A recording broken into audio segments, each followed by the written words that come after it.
बिस्मिल्लाहिर्रहमानिर्रहीम। अस्सलाम वालेकुम क्लास, कैसे हैं आप लोग। हमारा मैनेजमेंट प्रैक्टिस का लेक्चर नंबर 30 है। Before we should proceed our lectures today, हम अपने लास्ट लेक्चर की थोड़ा रिकैप देखते हैं कि हमने लास्ट लेक्चर के अंदर क्या चीज़ हमने देखी थी। लास्ट लेक्चर में जो हमने बात की थी, हमारे पास जो लास्ट लेक्चर था उसमें जब हमने बात की थी तो हमारा फोकस रहा 4 की क्वेश्चंस के ऊपर। हम आज भी उन्हीं क्वेश्चंस को लेकर आगे चलेंगे, लेकिन जो हमारे लास्ट 2 क्वेश्चंस हमारा फोकस है उसके ऊपर ज्यादा रहेगा कि लास्ट 2 क्वेश्चंस में हमने क्या बात की।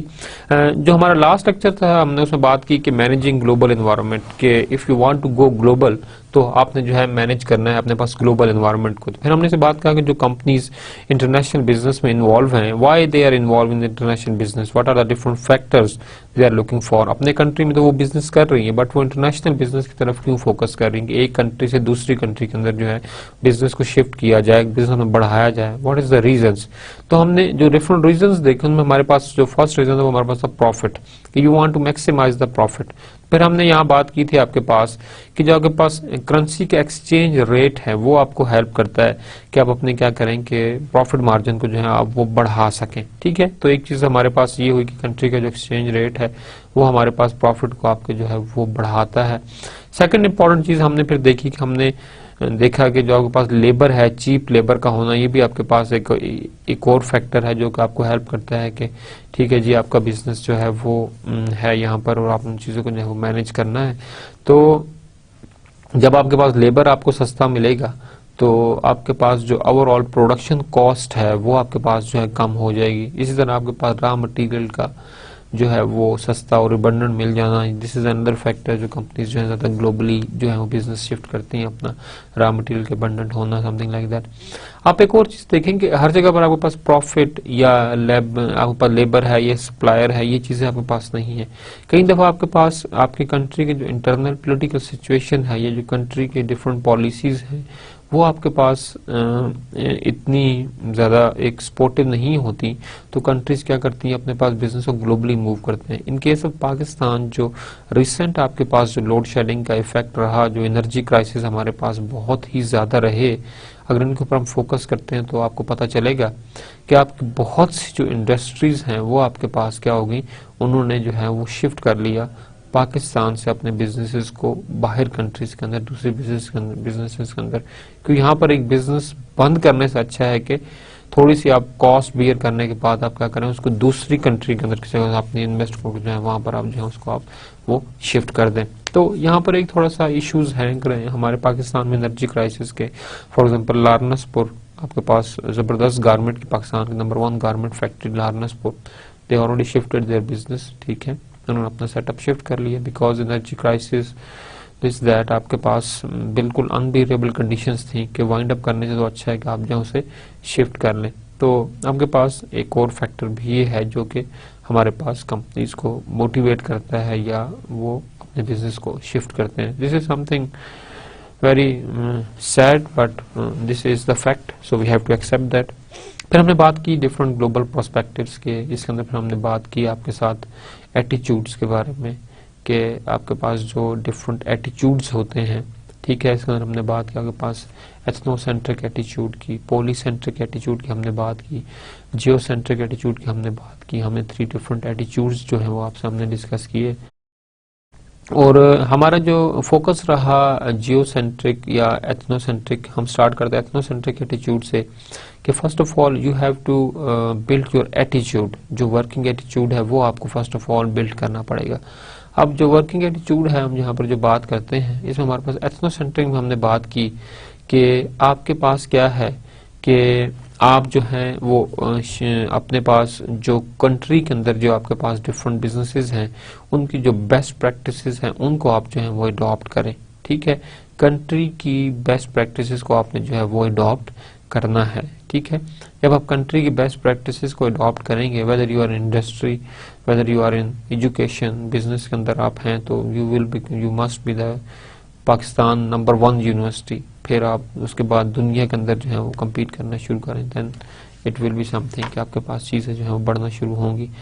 तो सेकंड मोस्ट इंपॉर्टेंट थिंग हमने बात की उनकी पॉलीसेंट्रिक की, जो आपकी होस्ट कंट्री है जहाँ बिजनेस शिफ्ट करना चाहते हैं आप उसकी जो बेस्ट प्रैक्टिसेस है उसको जो है आप अडॉप्ट करें। थर्ड हमने कहा कि अगर if you want to shift your business globally then we discussed about the geocentric. Geocentric हमारे पास जो है वो फोकस करता है कि आपके पास जो आपकी दुनिया के अंदर बेस्ट प्रैक्टिसेस हैं उनको जो है आपकी इंडस्ट्री जो है फॉलो करें। तो यहाँ पर हम बात करते हैं कि ISO की, WTO की, आपके पास डिफरेंट जो स्टैंडर्ड्स ऑर्गेनाइजेशन हैं जिन्होंने दुनिया के अंदर स्टैंडर्ड सेट किए हुए हैं, उनके स्टैंडर्ड्स के मुताबिक आप क्या करते हैं कि आप चीज़ों को जो है वो एडजस्ट करते हैं अपने पास। फिर हमने बात की different types of international businesses, हमने बात की मल्टीनेशनल कॉर्पोरेशंस की, ठीक है। बिजनेस जो है वो एक से ज़्यादा नेशन के अंदर क्या करती हैं, अपने बिजनेस चलाती हैं, that is called the multinational. फिर हमने और बात की मल्टी डोमेस्टिक कॉर्पोरेशन, और हमने 3-4 डिफरेंट कंपनीज की हमने बात की जो हमारे पास ग्लोबली, जो हमारे पास, हमने बॉर्डरलेस कॉर्पोरेशन की बात की, हमने इंटरनेशनल न्यू वेंचर्स की बात की, ठीक है। तो हमारे पास डिफरेंट चीज़ें हैं जिनको हमने देखा कि हमारे इंटरनेशनली आपके साथ जा सकते हैं। फिर हम how organisation go global, then हम बात करेंगे आज इंशाल्लाह मैनेजिंग इन अ ग्लोबल। हमने लास्ट लेक्चर में बात की बट हमारा जो है फोकस बहुत नैरो रहा, बट आज हम इंशाल्लाह इसके ऊपर जो है ब्रॉड सेंस में जो है हम उसके ऊपर बात करेंगे।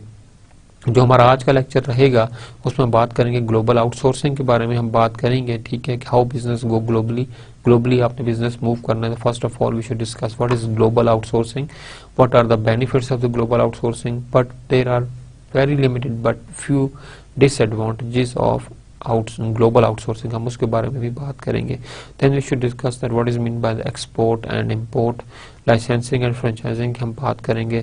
फॉरेन सब्सिडी जो हमारे पास है उसके ऊपर हम बात करेंगे, वो हमारे पास क्या है। देन हम बात करेंगे एंड पे कि managing in the global environment, आप अपने बिजनेस को ग्लोबल एनवायरनमेंट में किस तरह से मैनेज करें। This was the last topic, this will be the last topic today इंशाल्लाह। First of all, global outsourcing के you are shifting your business from one country to another, but आप यहाँ पे क्या करेंगे ग्लोबल आउटसोर्सिंग कि आप अब जो है वो जियोसेंट्रिक अपना एटीट्यूड अपना कर लिया है और अब जो है आप ग्लोबल आउटसोर्सिंग की तरफ जो है वो आपका फोकस जो है वो ज़्यादा है, ठीक है। ऑफ शोर जो हम बिजनेसेस कहते हैं कि ऑफ शोर आपने बिजनेसेस आपने शिफ्ट किए अपने, तो इसके अंदर जो हमारे पास बेनिफिट्स हैं ऑफ शोर बिजनेस के हमारे पास ग्लोबल आउटसोर्सिंग के, there are many benefits of outsourcing your business processes to the destination around the world. Some of them are, first of all, the cost advantage. The most obvious and visible benefit relates to the cost saving that outsourcing that bring out. आपके पास outsourcing जो है सबसे इसका जो first और foremost advantage जो आपके पास है कॉस्ट एडवांटेज आपके पास के you will save the cost, you can get your job done at a lower cost and better quality as well. You can get your job done at lower cost and better quality आपके पास है। Different countries के अंदर raw material की provision है, जो standards हैं, जो मशीनरी है वो डिफरेंट आपके पास है। Availability of the technology, availability of the standardised processes आपके पास ये हेल्प करते हैं कि आप अपनी क्वालिटी को जो हम मेंटेन करें। जब आप फॉरेन इन्वेस्टमेंट की तरफ जाते हैं या आप ग्लोबल आउटसोर्सिंग की तरफ आपका फोकस रहता है, तो this is one of the most important thing कि आप अपने पास कॉस्ट को लोअर डाउन कर सकते हैं और अपनी क्वालिटी की जो है उसको आप इन्हांस कर सकते हैं।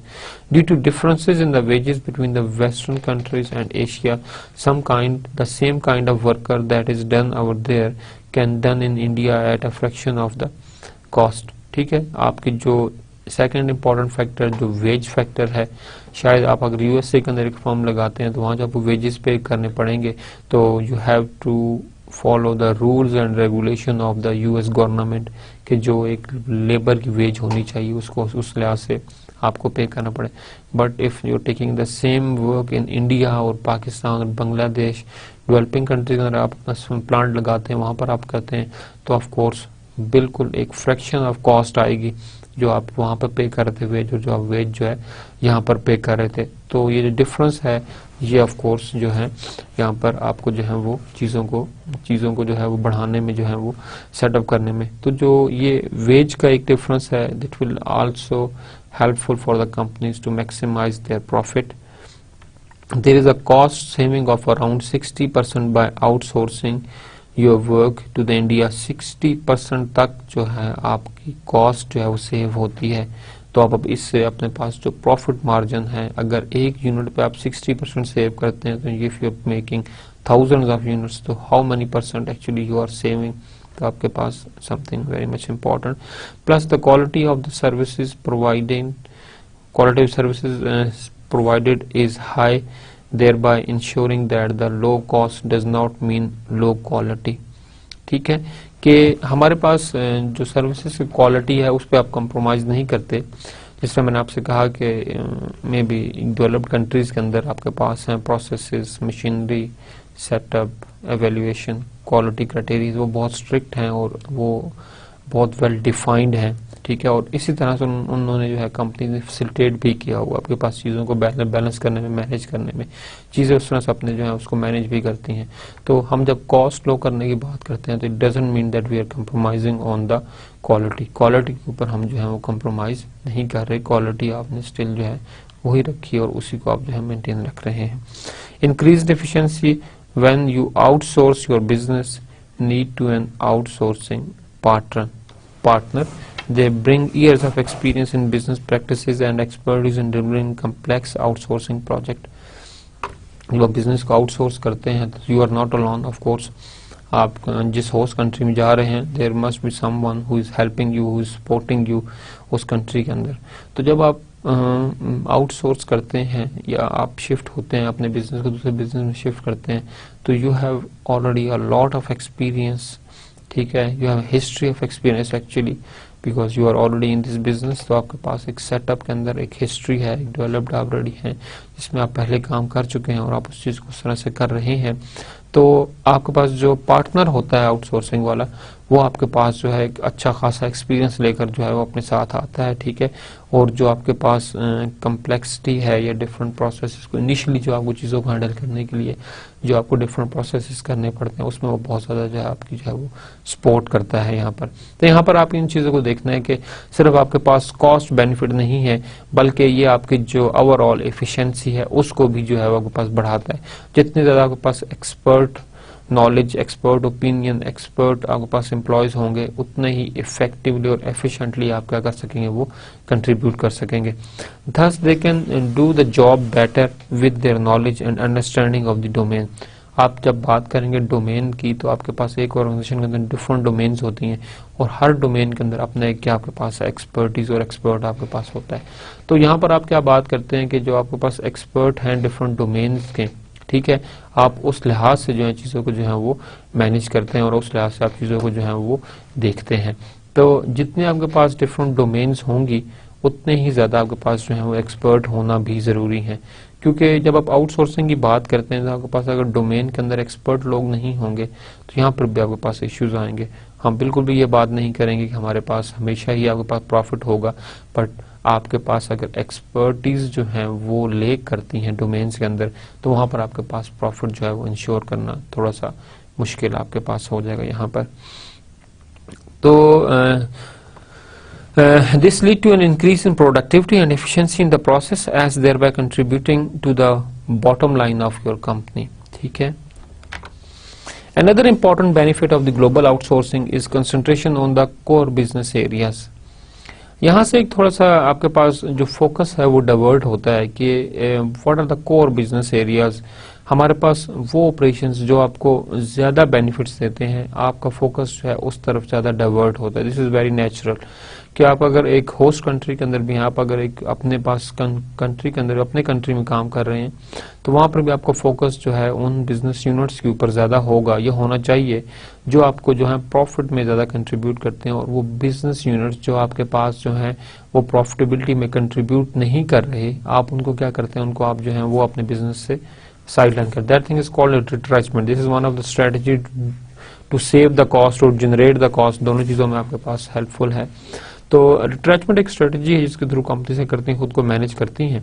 बट यहाँ पर हमारे पास ये है कि अगर आपके पास आप आउटसोर्स करते हैं और अब ग्लोबल आउटसोर्सिंग की बात हम जो कर रहे हैं यहाँ पर हम पर ये बात करते हैं कि जो आपकी कोर एक्सपर्टीज होंगी आप उन्हीं बिजनेस यूनिट्स को क्या करेंगे, वो आउटसोर्स करेंगे। आप सारे के सबको जो है वो आउटसोर्स नहीं करेंगे। ठीक है, अगर आप जो है प्रोडक्शन यूनिट आपका अच्छा है तो आप प्रोडक्शन के अंदर जो है वो आप आउटसोर्सिंग शुरू करेंगे, ना कि बनस्पत के आप जो है वो सप्लाई के अंदर जो है रॉ मटेरियल आप जो है अपना स्टार्ट कर दें।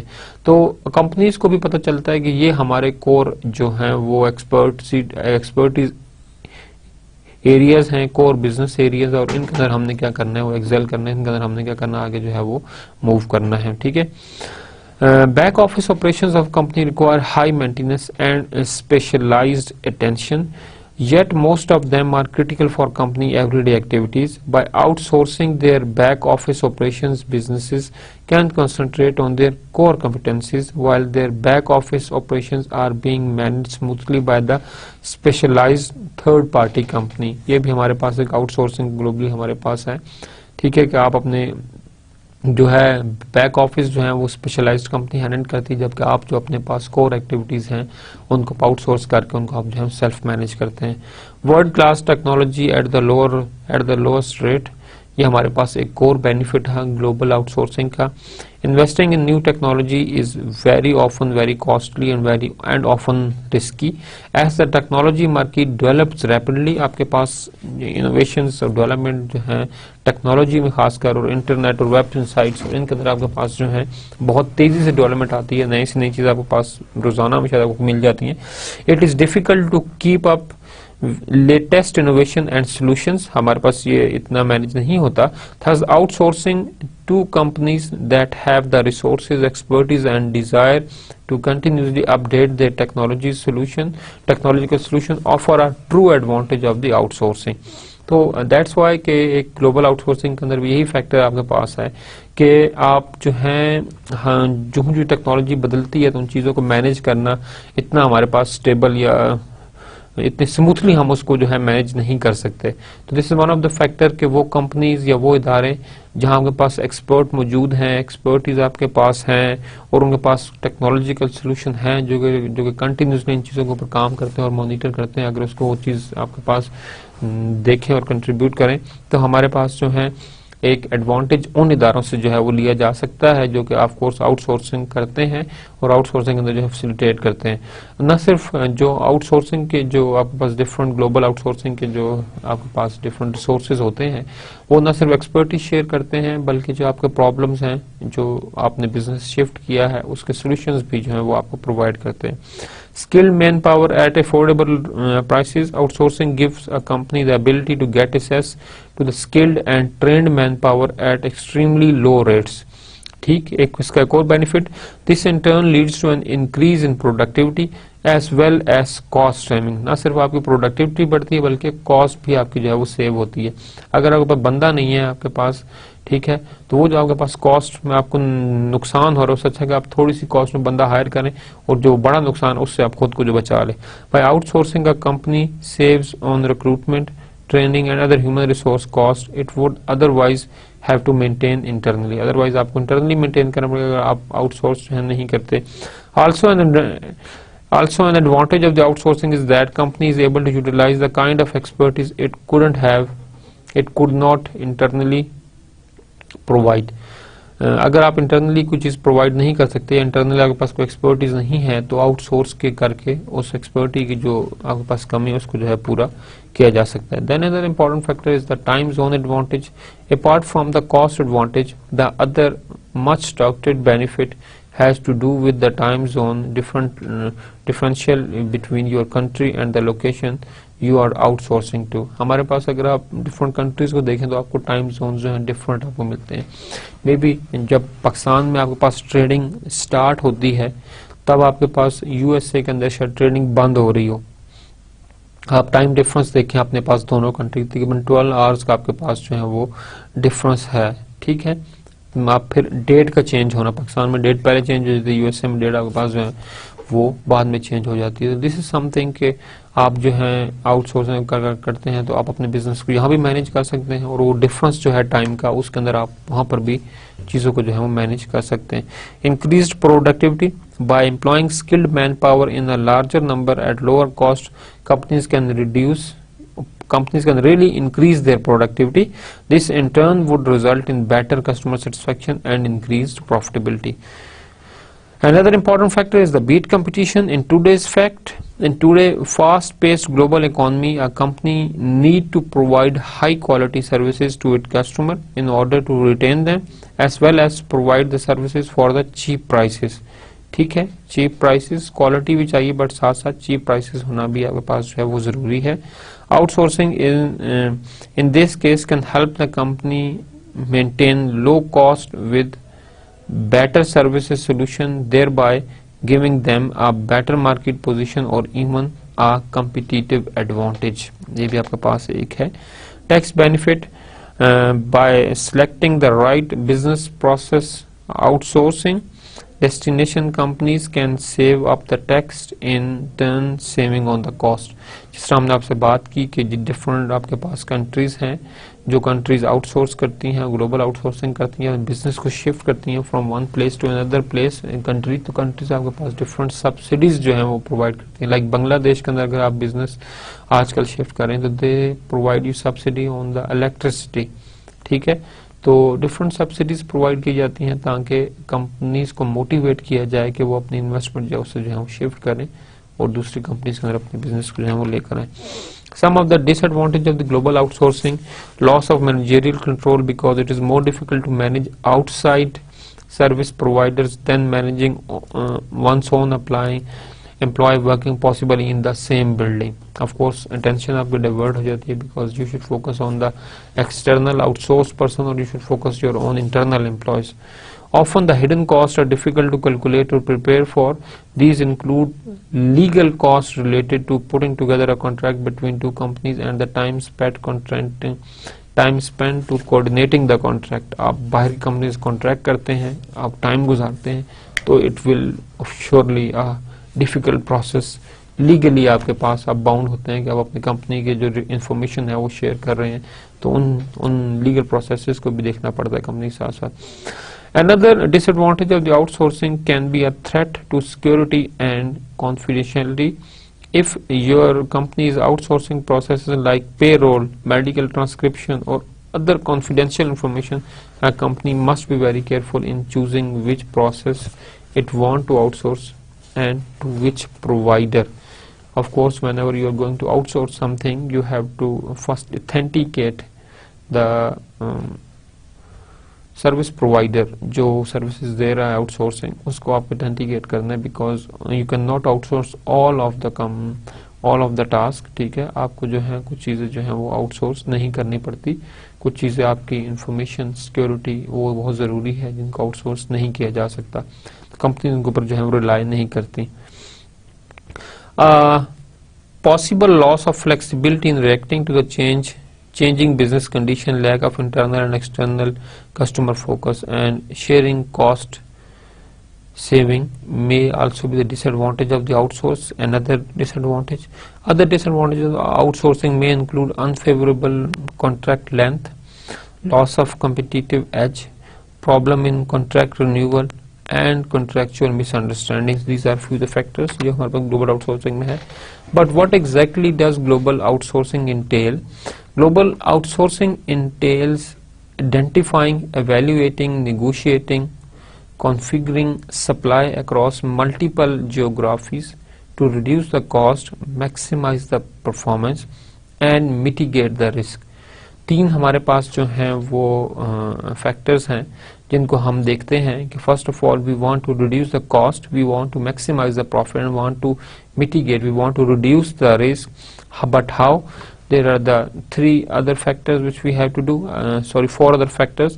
First of all, identifying that which country you want to outsource. ठीक है, आप किस कंट्री के अंदर जो है अपने बिजनेस को जो है वो शिफ्ट करना चाहते हैं. You are looking for the global outsourcing, so which company जिसको आप जो है वो फोकस कर रहे हैं. Then second thing is the evaluating. You have to evaluate host country के जो रूल्स हैं, जो बेस्ट प्रैक्टिसेस हैं, जो पैरामीटर्स हैं, उनको आप एवेल्युएट करते हैं. Then you negotiate. Of course वहाँ पर आपको कोई ना कोई जरूर एक पार्टी चाहिए जिसके साथ आप नेगोशिएट करें, whether it is a government, whether it is something trade union, whatever it is. And configuring supply across multiple geographies because you are supplying your material to the multiple geographies. ठीक है, तो there are different requirements which you have to fulfill, and all these things can help you in reducing the cost, increasing the performance, and something mitigating the risk. Exporting and importing, this is a very important factor. Export, you have to bring in something into your country, and that is called import. And export means that you are sending out material from your country to the other country, that is the export. Export, making products domestically and selling them abroad. आप product अपने यहाँ पर बनाएं, but क्या करें आप उन्हें cell कहाँ पे करें, उन्हें जो सेल जो है वो आप उनको बाहर फॉरेन मार्केट में करें। That thing is called export. Import mean acquiring product and selling them domestically, acquiring product from foreign countries and then sell them domestically. Example are the glance, हमारे पास स्टोर है, इसके आप देखें। Licensing and franchising आपके पास जो है practically and using another person business philosophy, practicing and using another business philosophy, business किसी और का है but you are the one who are practicing that philosophy of the other, ठीक है। बिजनेस कहीं और पे स्टेबल है बट आपने वहाँ पे लाइसेंसिंग और फ्रेंचाइजिंग के थ्रू आप क्या करते हैं कि उस बिजनेस को अपने कंट्री में लाते हैं, ठीक है। Brand name each and everything will remain same, ठीक है, बट क्या कर सकते हैं आप उस बिजनेस को यहाँ पर जो हम रन कर सकते हैं। फ्रेंचाइजर या फ्रेंचाइजी या हमारे पास फ्रेंच वर्ड्स हैं। The franchisor grant, the franchisor who is the a person who owns the business is called franchisor. Grant the independent operations, this is something 7-Eleven business, ठीक है। The franchisor grant the independent operator the right to distribute its product, technique, task and trademark for a percentage of gross monthly sale और income whatever it is, ठीक है। हमारे पास है ये चीज कि आपके पास आपको ऑथोराइज किया जाता है कि आप मंथली इतना हमें देंगे और इसके बदले में आप हमारे ट्रेडमार्क ये चीज़ें जो यहाँ आप उनको यूज़ कर सकते हैं। For example 7-Eleven, these are very famous stores not in Pakistan but outside country में हमारे पास 7-Eleven आपके पास बहुत इंपॉर्टेंट जो है वो एक फैक्टर है, ठीक है। एक स्टोर है, रिटेल स्टोर्स हैं, 24 आवर्स हमारे पास, 7 days a week आपके पास ये ओपन रहते हैं और ये लोग करते हैं आपके पास लाइसेंसिंग एंड फ्रेंचाइजिंग, ठीक है। आपके पास जो है फ्रेंचाइजिंग का सेटअप यहाँ पे ज़्यादा है कि मंथली इनकम कुछ दी जाती है और बाकी जो है स्टोर सब कुछ जो है वो खुद हैंडल करते हैं। मेन ओनर वही रहते हैं बट आप उस बिजनेस को प्रैक्टिस कर सकते हैं, ठीक है। आप उस बिजनेस को अपने एरिया में जो है वो ओपन करवा सकते हैं। Another important factor we have is the strategic alliance and joint venture. Joint venture, strategic alliance हम जो बात करते हैं तो that is a partnership between organization and a foreign company in which both share resources and knowledge in developing new products or building new production facilities. Those are called strategic. आप और आपका जो फॉरेन पार्टनर है वो मिलकर अपनी expertise, अपनी machineries, अपनी कैपिटल, अपना लेबर, अपनी स्किल्स, इन सब को आप जो है वो कंबाइंडली यूज़ करते हैं और कंबाइंडली यूज़ करते हुए आप क्या करते हैं कि कोई नया प्रोडक्ट बनाते हैं या कोई नई प्रोडक्शन फैसिलिटी जो है वो आप जो है वो डेवलप करते हैं। फॉर एग्जांपल इसका एक और आपके पास बेनिफिट ये है कि फॉर एग्जांपल हमारे यूनिवर्सिटीज़ की एग्जांपल ने आपने लैब इस्टेब्लिश करनी है और आपके पास जो है लैब इस्टेब्लिश करने के लिए स्किल्ड रिसोर्स पर्सन जो है वो नहीं आपको मिलता, तो आप क्या कर सकते हैं कि आप जो है दूसरी यूनिवर्सिटी के साथ MOU साइन करते हैं और आपको वहाँ पर जो आप जो अपने पास फैसिलिटी आप जो पास जो फैकल्टी जो ट्रांसफ़र है उनकी भी हम बात करते हैं। स्टूडेंट एक्सचेंज प्रोग्राम है, वहाँ पर आपके पास ये है कि साइंटिस्ट एक्सचेंज प्रोग्राम भी होता है। साइंटिस्ट आते हैं दूसरी कंट्री से, फॉरेन यूनिवर्सिटी से वो आते हैं और आपको लैब इस्टेब्लिश करने में जो है वो आपको हेल्प करते हैं, ठीक है। तो दिस इज समथिंग के मीन आप जो है दूसरों की एक्सपर्टीज से बेनिफिट उठा सकते हैं और आप इस चीज़ को जो है वो शेयर करके आगे बढ़ा सकते हैं। Joint venture are specific type of strategic alliance in which the partner agree to form a separate independent organisation to some business purposes in which a strategic partner, जो strategic partner जो हमने अभी ऊपर बात की, strategic alliance in which the partner agree to form a separate independent organization for some business purposes, ठीक है। आप joint venture के अंदर जो है एक और entity, एक और नया business setup कर सकते हैं but with agreement of the agreement. Foreign subsidy, directly investing in a foreign country by setting up a separate and independent production facility और office, this is called foreign subsidiary. आप एक country के अंदर बल्कि अपनी दूसरी कंट्री फॉरेन कंट्री के अंदर अपना बिजनेस प्रोडक्शन यूनिट या एस्टेब्लिशमेंट करते हैं, that thing is called foreign subsidy. How to manage business in a global environment, यहाँ तो हमने बात की थी कि how can firm go globally, हमने फ्रेंचाइजिंग की बात की, ठीक है, हमने इम्पोर्ट एक्सपोर्ट, हमने ग्लोबल आउटसोर्सिंग की। This are the how can you move your business to the global environment. But हमारा जो आप अभी फोकस रहेगा नेक्स्ट लेक्चर में जो हम अभी बात कर रहे हैं हमारा होगा कि how to manage your business in the global environment. whenever we talk about the managing business in the global environment, the most important thing is the legal environment, कि हमें फर्स्ट ऑफ ऑल जिस भी country के अंदर हम अपना business shift कर रहे हैं, हम बिजनेस अपना मूव कर रहे हैं, हमें उसके जो ग्लोबल प्रोस्पेक्टिव है हमें उनको जो है वो देखना होगा कि ग्लोबली हम अपने बिजनेस को जो है किस तरह से जो है वो मैनेज कर सकते हैं। तो जो हमारे पास जो लीगल एनवायरनमेंट है इसके अंदर हमारे पास स्टेबिलिटी और unstability of the legal and political system, this is one of the most important factor. आप अगर पाकिस्तान के अंदर भी देखें तो आपके पास लीगल जो एक सिनेरियो है, ये लीगल सिचुएशंस हैं, जो लीगल सिस्टम्स हैं या जो पॉलिटिकल सिस्टम्स हैं, ये कभी भी स्टेबल आपको नहीं मिलेंगे। ठीक है, सेम थिंग कि जिस कंट्री के अंदर आप बिजनेस शिफ्ट कर रहे हैं, you have to first look at the history of the legal as well as political stability. ये जो पॉलिटिकल लीगल सिस्टम्स हैं वो कितने स्टेबल हैं उन कंट्रीज के अंदर। अगर आप पास हिस्ट्री में देखते हैं और आपको जो है वो स्टेबलाइजेशन या स्टेबिलिटी मिलती है, इट मीन कि जो आपके इन फ्यूचर है वो भी उसको हम फोरकास्ट एटलीस्ट कर सकते हैं कि हमारे पास इन फ्यूचर क्या चीज़ होने वाली है। तो one of the most important in the legal environment is that you have to look at the stability of the legal and political system of that very specific country where you want to shift your business. Legal procedure are established and followed. आपके पास foreign में business आप किसी country में business shift करते, it's not like that you go and just start जमीन ले और अपना जो है अपना कारोबार स्टार्ट कर दे, इस तरह कभी भी आपके पास नहीं होगा। There are few legal requirements which you have to fulfil.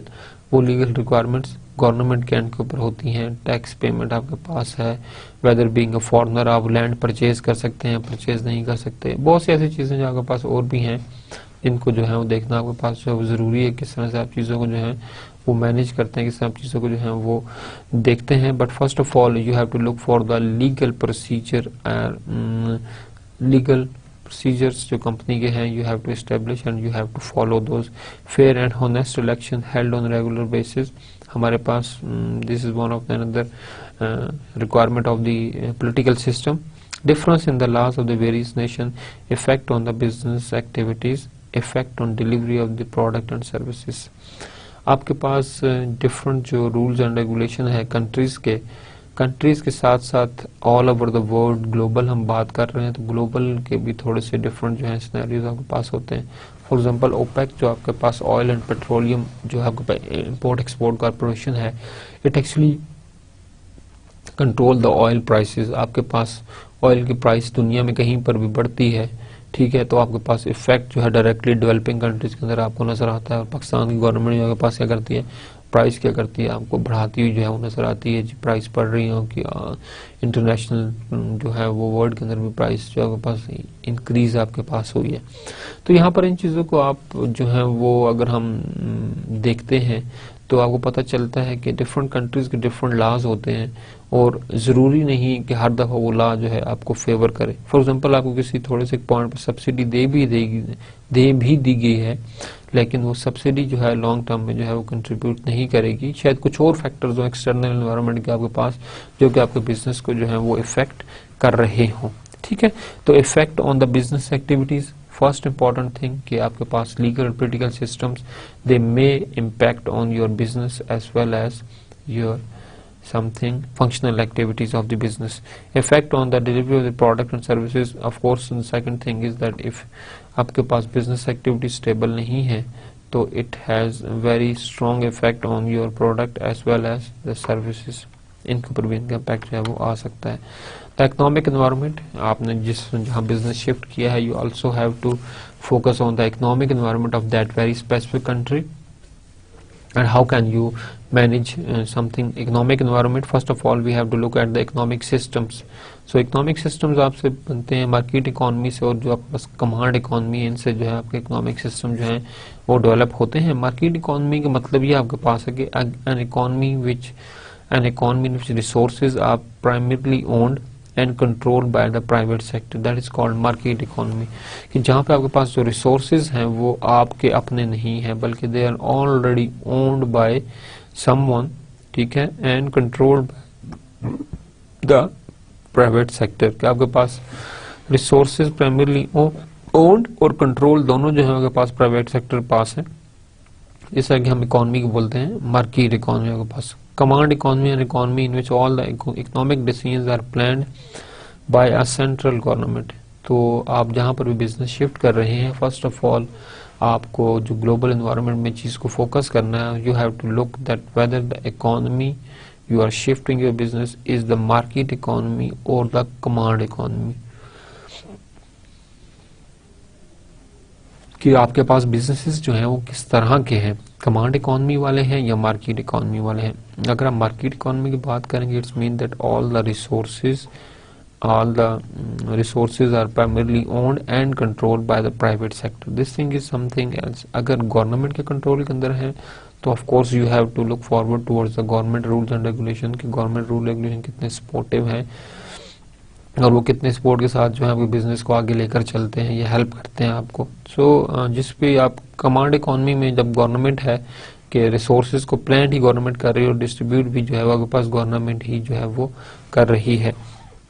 यहाँ पर थोड़ी सी मैं चीज़ ऐड करना चाहूँगा आपके पास कि मोस्ट ऑफ द चाइना जो है आपके पास एक ग्रोइंग इकोनॉमी और मोस्ट ऑफ द बिजनेसेस जो हैं वो चाइना के अंदर को शिफ्ट हुए हैं। सिर्फ इसलिए नहीं कि आपके पास चाइना में लेबर चीप है दिस दैट, बट एक बहुत बड़ी एक आपके पास पॉपुलेशन है जिसको आप जो है वो सर्व कर रहे होते हैं। मतलब एक बहुत बड़ा कस्टमर आपके पास है। अगर आप देखें आपके पास तो बहुत बड़ा कस्टमर है जिसको आप जो है वो टारगेट करते हैं, जिसको जो है आपको कैप्चर कर रहे होते हैं आपके पास। आप उनकी पॉपुलेशन देखें कितनी ज्यादा है। हाँ, जहां तक हमारे पास बात है इकोनॉमी की, तो वहां पर आपके पास जो है गवर्नमेंट जो है वो रेगुलेशंस जो है वो डिस्ट्रिक्ट वाइज जो है वो डिफरेंट। नो डाउट एक इकोनॉमिक पॉलिसी गवर्नमेंट के लेवल पर तो बनती ही है और वहां पर होनी भी चाहिए, बट यहाँ पर थोड़ी सी एक बात ये है कि जो आपके पास डिस्ट्रिक्ट लेवल्स हैं चाइना के अंदर, वहां पर जो है वो जो लोकल गवर्नमेंट्स हैं वो खुद मोटिवेट करती हैं फॉरेन इन्वेस्टर को, ठीक है, बल्कि उनको इंसेंटिव दिए जाते हैं कि कौन सी लोकल गवर्नमेंट कितने फॉरेन इन्वेस्टर को जो है वो कैप्चर करेगी या मतलब कि उनको जो है अट्रैक्ट करेगी आपके पास। तो लोकल गवर्नमेंट जो है वो लैंड की केस में या डिफरेंट जो सब्सिडीज हैं लोकल गवर्नमेंट खुद जो है अपने इन्वेस्टर्स जो है उनको जो है वो प्रोवाइड करती है ताकि इन्वेस्टर आए और चाइना के अंदर क्या करे, आकर इन्वेस्ट करे, अपना बिजनेस जो है वो स्टेबल करे। तो यहाँ पर गवर्नमेंट लेवल पर तो ऑफ कोर्स जो रेगुलेशंस हैं वो हैं ही हैं, लेकिन ऑलरेडी आपके पास जो लोकल गवर्नमेंट लेवल पर है वहां पर भी जो आपके पास चाइना के अंदर है डिफरेंट तरह की आपके पास जो है वो फैसिलिटीज जो है प्रोवाइड की जाती हैं ताकि लोग जो है क्या करें, ज्यादा से ज्यादा क्या करें कि आपके पास इन्वेस्टमेंट जो है वो चाइना के अंदर ही करें। मॉनिटरी एंड फिजिकल फैक्टर्स आपके पास हैं। इसके अंदर हमारे पास जो इम्पोर्टेंट चीज है current exchange rate, inflation rate, diverse tax policies. Inflation rate आपके पास, या for example first of all we should discuss the current exchange rate. Exchange rate आपके पास बहुत ज्यादा फर्क डालता है, बहुत ज्यादा प्रोमिनेंट चीज है जो कि आपके प्रॉफिटेबिलिटी जो है वो बहुत ज्यादा इफेक्ट करता है। तो जो आपके पास एक्सचेंज रेट पाकिस्तान के अंदर है, फॉर एग्जांपल आप डॉलर एक्सचेंज रेट आप देखें, यूरो एक्सचेंज रेट आप देखें, ठीक है, आप मलेशियन रिंगिट का एक्सचेंज रेट देखें, डिफरेंट चीजें आप देखेंगे तो आपको जो है एक्सचेंज रेट रोजाना के हिसाब से आपके पास क्या होता है वो आपके पास चेंज होता है। अब जो आपके पास डेवलपिंग इकोनॉमीज हैं या डेवलप्ड इकोनॉमीज हैं उनका जो आपके पास आप देखेंगे थोड़ा एक्सचेंज रेट तो ऊपर की तरफ जा रहा होगा, उनकी जो है स्टेबल करेंसी रहती है और उसमें जो है करेंसी के अंदर जो प्रॉफिटेबिलिटी है वो आपके पास ज्यादा से ज्यादा ऊपर की तरफ जा रही होती है। जबकि जो डेवलप्ड कंट्रीज आप देखें like Pakistan, Nigeria, like different countries हैं, तो आपको जो है वो हमेशा ही एक्सचेंज रेट पाकिस्तान का डॉलर आपको महंगा मिलेगा, पाकिस्तानी रुपीस की वैल्यू आपके पास दिन ब दिन कम हो रही होती है। तो आपने इकोनॉमिक पर्सपेक्टिव को देखना है कि the country where you are going to invest, what about the currency exchange rate, कि वहां पे एक्सचेंज रेट जो है वो कितना है, उसकी स्टेबिलिटी कितनी है, जो एक्सचेंज रेट आपके पास है उस इकोनॉमी की उसकी स्टेबल कितना है उसका एक्सचेंज रेट, उसको भी जो है वो आपने फोकस करना है। Exchange rate is one of the most important factor जिसकी बेस पर कंपनीज जो है वो क्या करती हैं, वो ग्लोबल जो आपके पास जो है वो मूव करती हैं आपके पास। इन्फ्लेशन रेट सेकेंडली कि गवर्नमेंट जो है उसका इन्फ्लेशन रेट की तरफ क्या रूल रेगुलेशंस हैं, इन्फ्लेशन रेट जो आपके पास है वो बढ़ रहा है या आपके पास है वो कम हो रहा है, this thing is most important to concentrate. Then again is diverse tax policies. आपके पास टैक्स पॉलिसीज के अंदर जो है वो स्टेबिलिटी होना बहुत ज़्यादा ज़रूरी है. If the government have the diverse tax policies for the different activities, then of course foreign investor जो है वो काफ़ी ज़्यादा सोचेगा इस चीज़ के ऊपर. Think he will for sure think before he invest in your country. Now the most important topic is the cultural environment. Most of the time the businesses they forget this thing. हमारे पास investment point of view से, material machinery point of view से सब कुछ जो है वो ज़रूर focus किया जाता है और देखा भी जाता है. But the most important factor here is the cultural factor, जिसको जो है बहुत ज़्यादा concentrate कंपनी सब कुछ इन्वेस्ट करती हैं. End of the day their product fail because that product is not culturally fit. Culturally जो है वो प्रोडक्ट जो है आपका जो है वो फिट नहीं होता. तो this thing is again very much problematic कि आपने कल्चर को जो है बहुत ज़्यादा फोकस करना. Of course you are shifting your business to the global environment, you are shifting your business from one country to another country. The most important factor for that is that you have to focus on the culture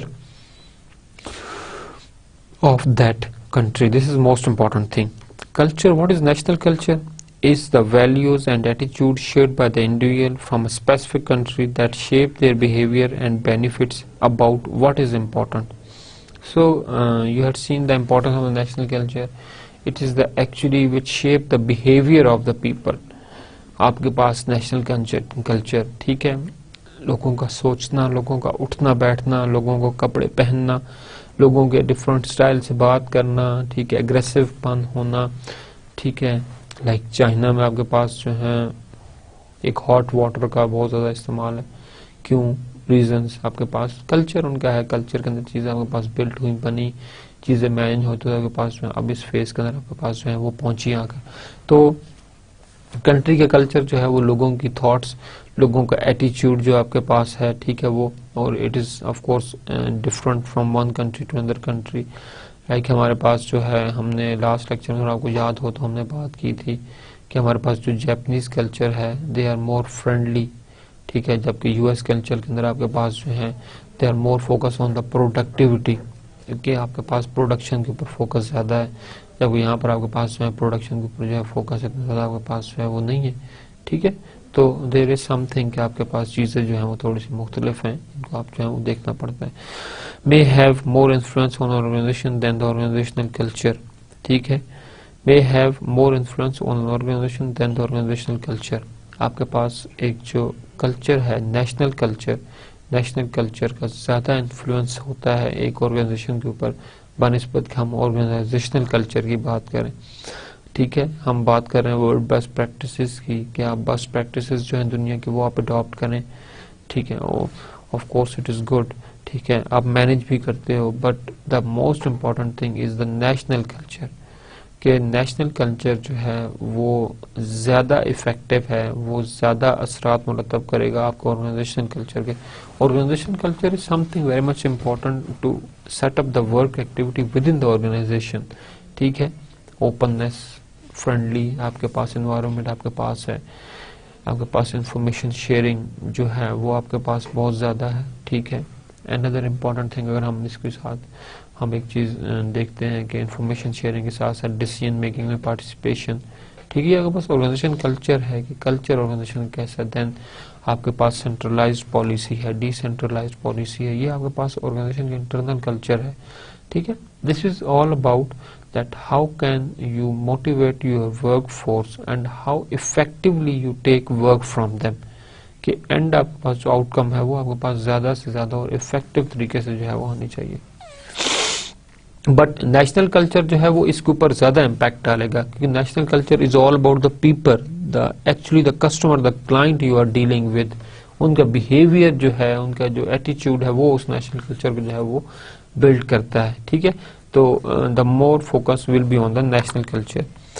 हमारे पास national culture की हम अगर बात करें तो हमें बात पर करनी पड़ेगी हॉफस्टेड के जो है फ्रेमवर्क है for assessing the culture.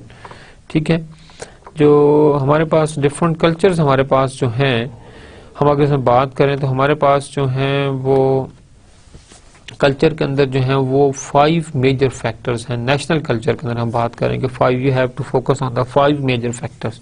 First thing is individualism versus collectivism. National culture जब हम बात करेंगे तो हमारे पास जो इंडिविजुअल है उसकी एक अपनी करेक्टरिस्टिक्स हैं, अपना बिहेवियर, अपना एक एटीट्यूड है। और कलेक्टिविज्म अगर हम ग्रुप में बात करेंगे, हम ओवरऑल पॉपुलेशन की बात करें तो उनका जो बिहेवियर है वो आपके पास जो है वो डिफरेंट आपको मिलेगा, ठीक है। जबकि जो नेशनल कल्चर है उसमें इंडिविजुअल भी कंट्रीब्यूट करता है और जो कलेक्टिविज्म है वो भी आपके पास जो है वो कंट्रीब्यूट करता है, ठीक है। विद टाइम आपके पास जो कल्चरल वैल्यूज हैं वो आपके पास स्प्रेड होती हैं और आपके पास कल्चरल वैल्यूज हैं वो सेट होती रहती हैं विद इन द कंट्री। आपके पास जो है जो भी स्पेसिफिक कॉन्टेक्स्ट के अंदर चीजें जो है वो एडजस्ट आपके पास होती चली जाती हैं। तो जो हमारे पास नेशनल कल्चर है उसमें जो हमारे पास सबसे जो इम्पोर्टेंट चीज है वो हमारे पास फर्स्ट ऑफ ऑल तो है इंडिविजुअलिज्म वर्सेस कलेक्टिविज्म। आपके पास इंडिविजुअल कल्चर, इंडिविजुअल बिहेवियर कैसा है और उसको हम कंपेयर करेंगे कलेक्टिविज्म, ग्रुप बिहेवियर, उसके पास वो कैसा है। First thing is this thing. Second important thing in national culture about the power distance. Power distance something with in the country हम बात कर सकते हैं, विद इन ऑर्गेनाइजेशनल सेटअप दोनों जो है वो डिफरेंट होंगी।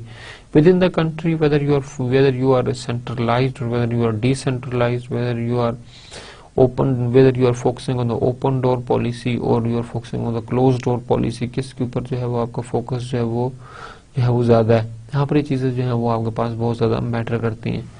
जब हम बात करते हैं ओपन डोर पॉलिसी की तो वहां पर आपके पास जो है ऑर्गेनाइजेशन ओपन डोर पॉलिसी के अंदर मतलब हमारे पास ये है कि आप जो है क्लाइंट्स को जो है और उसके साथ साथ एम्प्लॉयज जो है वो ओपन है आपके पास टॉप मैनेजमेंट के साथ बात करने में। जबकि हमारे पास जो है क्लोज के अंदर आपके पास जो है टॉप मैनेजमेंट के आपके पास जो है वो रसाई मुमकिन नहीं होती, बल्कि तमाम डिसीजन आपके टॉप मैनेजमेंट पर लिए जाते हैं और आप इम्प्लीमेंट करते हैं उनको फंक्शनल लेवल के ऊपर। जब हम बात करते हैं पावर डिस्टेंस की, अगर पावर डिस्टेंस आपके पास जितना ज्यादा होगा, ठीक है, जितना ज्यादा लोग जो है पावर की एक्सरसाइज ज्यादा करेंगे, अथॉरिटेटिव आपके पास बिहेवियर, डेमोक्रेटिक स्टाइल आपके पास होगा, उतनी ही ज्यादा आपके पास जो है परफॉर्मेंस जो है वो आपके पास जो है वो लो होगी। That's why power distance is one of the most important factor in building the national culture. National culture की को बिल्ड करने में जो इसका रोल है वो आपके पास बहुत ही ज्यादा है।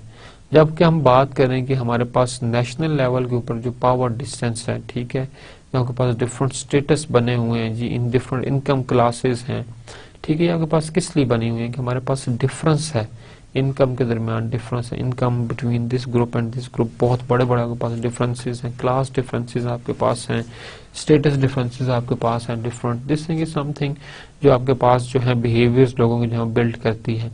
तो पावर डिस्टेंस गवर्नमेंट का जो है वो कितना डिस्टेंस है in case of power from the local people, आपके पास ये डिसाइड करना बहुत जरूरी है, जिससे आपको चीजें जो है वो पता चलती हैं, समझ आपके पास आती है।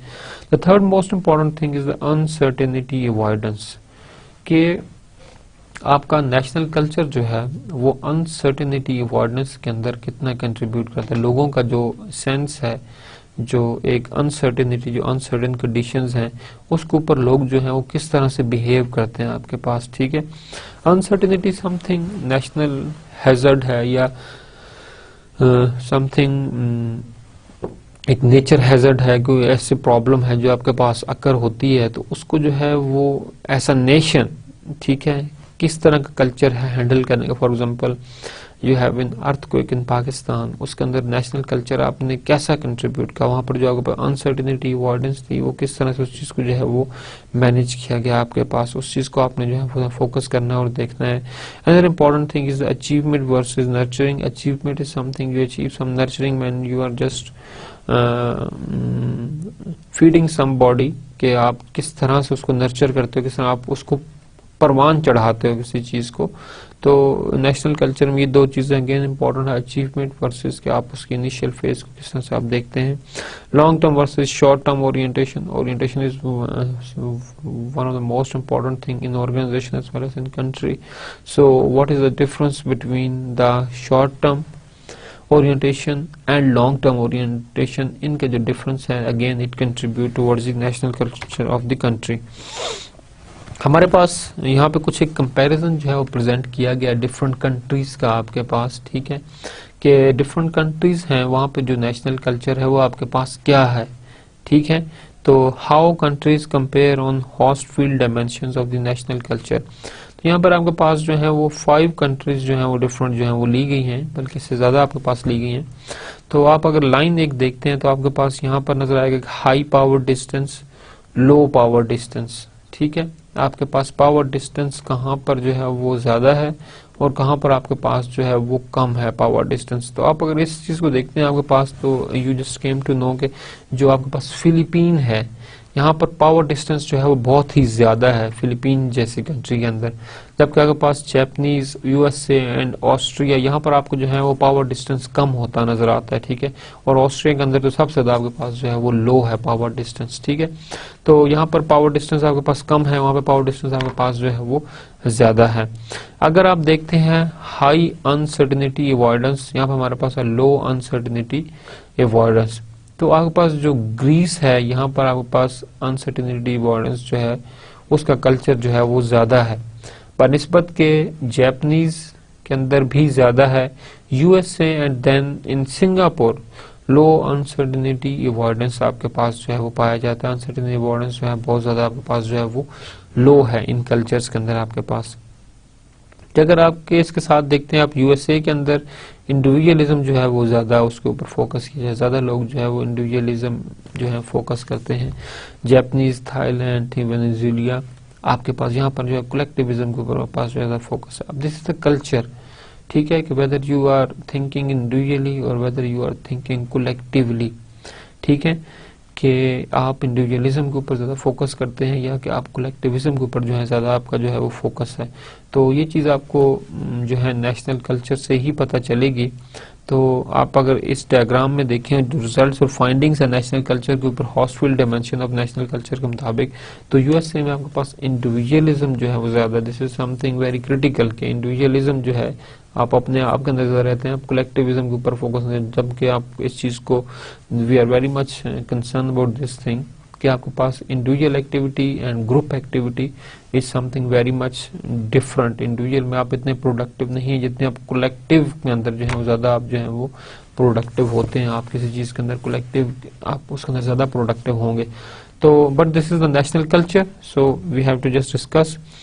सेकंड चीज हमारे पास है कि मस्कुलिनिटी हमारे पास है, देन हमारे पास है फेमिनिटी हमारे पास। ठीक है, तो जापानीज जो है वो मस्कुलिनिटी के ऊपर ज्यादा फोकस करते हैं, जबकि पुर्तगाल और जो Sweden these are more focus towards the feminity. जो कि हमारे पास शॉर्ट टर्म थिंकिंग और लॉन्ग टर्म थिंकिंग, जो नेशनल कल्चर है वो नीदरलैंड और यूएसए के अंदर जो है वो शॉर्ट टर्म थिंकिंग के ऊपर ज्यादा फोकस किया जाता है, जबकि आपके पास इंडिया और जो जापान है वहां पर आपके पास जो लॉन्ग टर्म थिंकिंग है उसके ऊपर जो आपका फोकस है वो आपके पास जो है वो ज्यादा रहता है। सो ये नेशनल कल्चर है जो हमने अभी देखे कि डिफरेंट कंट्रीज के अंदर डिफरेंट नेशनल कल्चर्स आपके पास हैं। ठीक है, हमने फिलीपीन को देखा तो यहाँ पर हमें हाई पावर डिस्टेंस नजर आया। ऑस्ट्रेलिया को हमने देखा तो हमारे पास यहाँ पर जो है वो लो पावर डिस्टेंस नजर आया। अगर देखें ऑस्ट्रिया जो है it is one of the developed country and Philippine is again a developed country हम इसे कह सकते हैं। ठीक है, उसी फेज के अंदर है। ग्रीस हमारे पास डेवलप्ड कंट्री है, फिलीपीन हमारे पास जो है, सिंगापुर हमारे पास अगेन डेवलप्ड कंट्री है। तो दोनों कंट्रीज में आप नेशनल कल्चर का डिफरेंस देखें कि हमारे पास high avoidance, high uncertainty avoidance behaviour है ग्रीस के अंदर, जबकि हमारे पास लो अनसर्टेनिटी अवॉइडेंस है हमारे पास जो है वो सिंगापुर के अंदर। तो आपके पास ये दो डिफरेंट कल्चर्स हैं जो आपके पास डिफरेंट तरीके से जो है वो कंट्रीब्यूट करते हैं आपके पास, जिनको हमने जो है वो देखा। यूएसए को आप देखें तो आप थाईलैंड और वेनेजुएला को देखें तो हमारे पास कलेक्टिविज्म और इंडिविजुअलिज्म का आपका जो है वो डिफरेंस आपको बड़ा क्लियर नजर आएगा। तो ये कल्चर है, हम इस बात पर नहीं कह सकते कि कंट्री डेवलप्ड है या अंडर डेवलप्ड है, बट एक नेशनल कल्चर है, कल्चर हमारे पास। हमने देखा कि दो डेवलपिंग कंट्रीज आप देखें हमारे दो डेवलप्ड कंट्रीज, फॉर एग्जांपल आप बात करें थाईलैंड और यूएसए की। ठीक है, तो हमारे पास यहाँ पर आपको बहुत बड़ा एक जो है वो डिफरेंस रहा है। जापान को देखें आप और स्वीडन को देखें तो आपके पास एक जो है वो मस्कुलिनिटी की तरफ ज्यादा है, दूसरा हमारे पास फेमिनिटी की ऊपर ज्यादा है। तो this is all about the national culture. लोगों का बिहेवियर कैसा है वो आप उसके ऊपर नहीं कर सकते। ग्लोबल हमारे पास जो management in today's world, there are few challenges, there are few risks. ठीक है। आपके पास जब हम बात करते हैं ग्लोबल एनवायरनमेंट की, उसके अंदर बिजनेस का स्टेबल करना, setup banana, global outsourcing, importing, financing, franchising, licensing, there are so many different ways that you can move forward, ठीक है। डायरेक्ट इन्वेस्टमेंट की बात करें तो हमारे पास जो है वो स्ट्रेटेजिक अलायंस हमारे पास है, जॉइंट वेंचर्स हमारे पास है। You can bring your business to, you can take your business outside your country, हमारे पास हैं ऐसे तरीकाकार। But there are few challenges and few risks which you have to keep in mind before you should just shift your business from one country to another country. Challenges जो हमारे पास हैं, openness associated with the globalization. Globalization के अंदर एक factor जो हमारे पास वो है openness का, ठीक है, कि हमारे पास जो चेंज है, अगर हम कंट्री स्पेसिफिक बात करें तो मे बी स्मॉल चेंज आपके पास आए, थोड़ी थोड़ी चेंज आई इस चीज़ के अंदर। बट हम ग्लोबली बात करेंगे तो हमारे पास जो ओपननेस की, जो ग्लोबलनेस की, जो एनवायरनमेंट की जो कंडीशन है, ओपननेस, वो हमारे पास ऑफ कोर्स थोड़ी समथिंग डिफरेंट एटीट्यूड आपको देगी कि आपके पास जो सेटअप है वो बहुत ज़्यादा ओपन है, क्योंकि आपके पास ग्लोबल एनवायरनमेंट है, डिफरेंट जो चेंजेस हैं टेक्नोलॉजिकल हैं, या आपके पास रिक्वायरमेंट्स हैं, या आपके पास सॉफ्टवेयर इंडस्ट्री के अंदर जो प्रोसेसेस के अंदर टेक्नोलॉजी डेवलपमेंट, सॉफ्टवेयर डेवलपमेंट, तो आपके पास ओपन होने की वजह से आपके पास जो है चैलेंज आपके पास बढ़ जाता है कि अब you have to look towards the global prospective of the change, not only the local prospective of the change. तो आप जिस भी इंडस्ट्री के अंदर हैं, बिजनेस के अंदर है, वहाँ पे आपको ग्लोबल प्रोस्पेक्टिव जो है उनको आपको जो है वो ज्यादा फोकस करना पड़ेगा। यहाँ पर significant cultural differences for Americanisation, एक और चैलेंज आपके पास है कि वो है कल्चर का। जो भी जिस कंट्री के अंदर आप बिजनेस शिफ्ट करना चाह रहे हैं वहाँ पे कल्चर का आपके पास है, ठीक है। कल्चर्स, लोगों के बिहेवियर, लोगों की थिंकिंग, मतलब technological change, different weather change, climate change, environmental change से भी लोगों की चीज़ें बदलती हैं, कल्चर जो है वो चेंज होता है और वो नई से नई चीज़ को जो है वो अडॉप्ट करते हैं आपके पास। अब जब चेंज आपके पास इतनी एब्रप्ट है और वो कांस्टेंट नहीं है, तो it is something very much difficult कि आप जो है वो इस कल्चरल चेंज को जो है वो कैप्चर कर पाए। तो दैट्स व्हाई गवर्नमेंट, आपके पास जो इंडस्ट्रीज होती हैं, they always strive for something new, something creative idea जो डिफरेंट हो दूसरों से, ठीक है। तो उसको भी आप जो है वो देख सकते हैं। Adjusting leadership style and management approaches, of course one of the more important thing that आप जो यहाँ पर प्रैक्टिस करते हैं, गवर्नमेंट आपके पास जो लीडरशिप स्टाइल है या जो मैनेजमेंट अप्रोचेस जो आप यहाँ पर प्रैक्टिस करते हैं, may be it is not possible कि आप उन्हीं को जो है वो प्रैक्टिस करें कहाँ पर, दूसरी कंट्री के अंदर जाकर, क्योंकि उस कंट्री का कल्चर, उस कंट्री की बिलीव्स, लोगों की थिंकिंग्स वो समथिंग डिफरेंट, वो थोड़ी मुख्तलिफ होंगी, तो वहाँ पर चीज़ें आपके पास शायद उस तरह से फिजिबल ना हो। रिस्क जो हमारे पास है, loss of investment in unstable countries, आपने जो है वो ग्लोबल इन्वेस्टमेंट की बात कर रहे हैं और जो भी आपने इन्वेस्टमेंट की है एक दूसरी कंट्री के अंदर, तो आपकी इन्वेस्टमेंट जो है उसके डूबने का खतरा हो सकता है because of the instable countries. Instable countries mean उनकी जो लीगल एनवायरनमेंट है वो स्टेबल नहीं है, जो उनका पॉलिटिकल एनवायरनमेंट है वो शायद स्टेबल आपके पास नहीं है। तो पॉलिटिकल या आपके पास जो लीगल जो है एंटिटीज या सिस्टम्स अगर वो सपोर्ट नहीं करते, तो यहाँ पर आपके पास जो है प्रॉब्लम्स और इश्यूज जो हैं वो आपके पास आ सकते हैं। इंक्रीज टेररिज्म, फॉर एग्जांपल हमारे पास अगर हम पाकिस्तान की बात करें तो फॉरेन इन्वेस्टर को लाने के लिए आपको जो है वो अच्छे खासे प्रॉब्लम और इश्यूज जो हैं वो हैंडल करने पड़ेंगे, ठीक है। क्योंकि फॉरेन मीडिया के अंदर जो आपकी कंट्री के बारे में जो इमेज जो है वो आ चुका है, जो दिया जा चुका है, वहां पर आप देखेंगे तो आपको पता चलेगा टेररिज्म एक्टिविटीज बहुत है। But you are living in the country, you know better कि कहाँ पर एक्टिविटीज टेररिस्ट की हैं, कहाँ पर आपके पास जो एक्टिविटीज जो है वो टेररिज्म की नहीं हो रही। तो terrorism is one of the factor जिसको you have to keep in mind कि आपके पास जो है वो फैक्ट्री की कंपनी एक कंट्री की इकोनॉमी को जो है वो काफी ज्यादा जो है वो इफेक्ट करता है, ठीक है, और उसको जो है वो देखना पड़ता है। इकोनॉमिक इंटरडिपेंडेंस के आपके पास फॉर एग्जांपल जो डेवलपिंग कंट्रीज हैं, they are more interdependent on the loans, on the something, कर्जों के ऊपर बहुत डिपेंडेंट होती हैं, दूसरी कंट्री से कर्जा मिलेगा तब आप आगे चलेंगे, अदरवाइज नहीं। तो दिस इकोनॉमिक इंटरडिपेंडेंसी जो है वे भी आपके पास जो है एक इफेक्ट करती है किसको, आपकी ग्लोबलाइजेशन या जिस कंट्री का आप चॉइस कर रहे हैं बिजनेस के लिए उसके ऊपर। तो this are the few perspective. तो क्लास हमारा आज के जो सेशन है वो हमारा जो टॉपिक था, लास्ट टॉपिक था हमारे मैनेजमेंट प्रैक्टिसेस का, that how can you manage your businesses in the global environment. जो हमने आज देखा हम उसे देख लेते हैं दोबारा। हम इसे समरी बता दें आपको कि हमने आज के लेक्चर में बात की कि what is global outsourcing. Global outsourcing आपके पास क्या चीज़ होती है। देन हमने बात की कि एक्सपोर्ट एंड इम्पोर्ट हमारे पास क्या चीज़ है।